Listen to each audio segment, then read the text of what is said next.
o funcionário faltou e você ficou de mãos atadas, saiba, empreendedor, que você pode sim agir estrategicamente a favor dos seus negócios nesses casos. Fica comigo até o final desse vídeo e eu vou lhe explicar como agir nessas situações.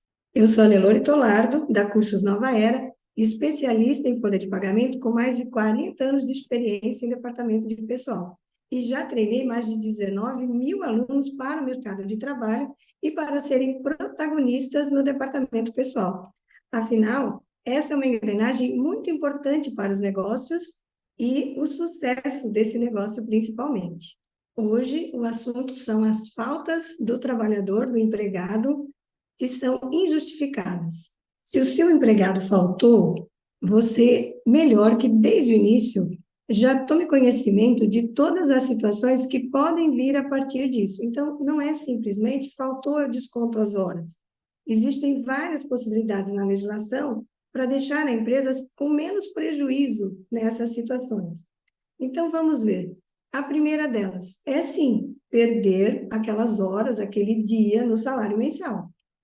Outra situação que a lei te permite é fazer o desconto tanto do domingo daquela semana, né, o DSR, né, o descanso remunerado, como algum feriado que esteja nessa mesma semana também. Então, você já dá um prejuízo maior para ele, até para conscientizá-lo e voltar a cumprir o contrato de trabalho que ele tem com você. Afinal, ninguém quer um trabalhador que não possa contar com ele no dia a dia como você precisa.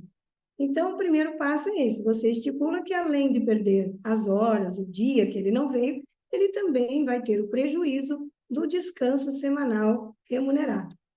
E, é claro, o importante é que você também tenha um plano de medidas disciplinares. A lei vai estar ao seu favor se você aplicar igualmente a todos os trabalhadores a uma certa ordem de punições. Uma falta injustificada, você pode dar, por exemplo, na primeira vez, uma advertência verbal. Documenta isso, avisa ele: olha, eu preciso de você, não posso ficar com você faltando, para ele, né, se regenerar e voltar a não ocorrer mais esse caso. Outra situação, repete-se a falta, você já começa por uma advertência escrita. Às vezes a empresa pode, né, o empregador pode ficar na dúvida: eu vou para a escrita ou eu já vou para a suspensão? Não, você não precisa ir uma segunda falta já para uma suspensão. A advertência escrita, legalmente, ela tem o mesmo peso, o mesmo valor. Então, você pode dar várias advertências escritas. Faltou uma segunda vez, faltou uma terceira vez, vai para a escrita. Conversa com ele, pede para ele cumprir a parte do contrato que lhe cabe, porque nós precisamos dos trabalhadores e gestão de pessoas é muito importante. Mas, se isso volta a acontecer, você pode, então, partir, sim, para a aplicação de uma suspensão, que impede ele de vir e, novamente, ele vai ter esse prejuízo, né? Tanto da falta, como da suspensão, como do descanso daquela semana. Então, são situações que a empresa pode utilizar a seu favor. Assim, uma dúvida que às vezes o empregador tem é: quanto tempo, qual é o período que eu já posso sair de uma aplicação de verbal para escrita? É um ano, é 2 anos, são 2 anos? Então, isso também é interessante observar. A gente nunca pode ir muito mais além do que 1 a 2 anos para fazer essa sequência de punições.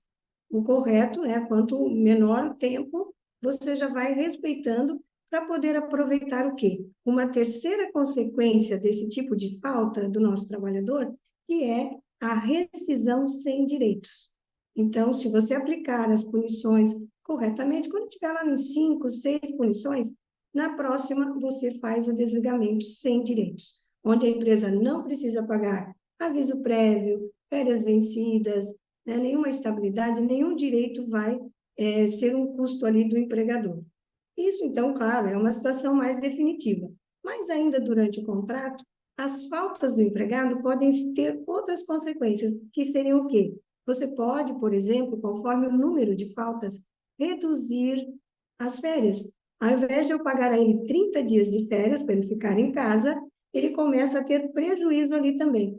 E olha que aqui o número é baixinho, por exemplo, 6 faltas que você pode considerar, tanto as faltas que ele realmente deixou de comparecer ao trabalho, como as suspensões que você deu, ele automaticamente, chegando em 6 dias, ele já reduz as férias de 30 dias para 24. Então, você também começa a ter menos custo e ele começa a sentir o peso, né, de não ter cumprido o contrato de trabalho adequadamente, como você contratou ele e o que se espera, né, de uma relação entre empregado e empregador. E ainda um terceiro prejuízo pode ser também o 13º salário. Se no mês ele faltar e você suspender, e nessa conta a gente chegar em metade do mês, se ele não tiver metade do mês trabalhado, ele perde também um dozeavos do 13º dele, que é aquele salário que você vai pagar no final do ano. Então, você vai dividir o salário dele por 12 e para cada mês que ele não cumpriu 15 dias, ele vai perder um dozeavos. Então, veja que o prejuízo para o trabalhador também é grande, mas é certo que a legislação teria que ter realmente se preocupado com isso para que o empregador também possa, né, contar com o trabalho. O prejuízo dele não é só no salário dele, é também no resultado da empresa.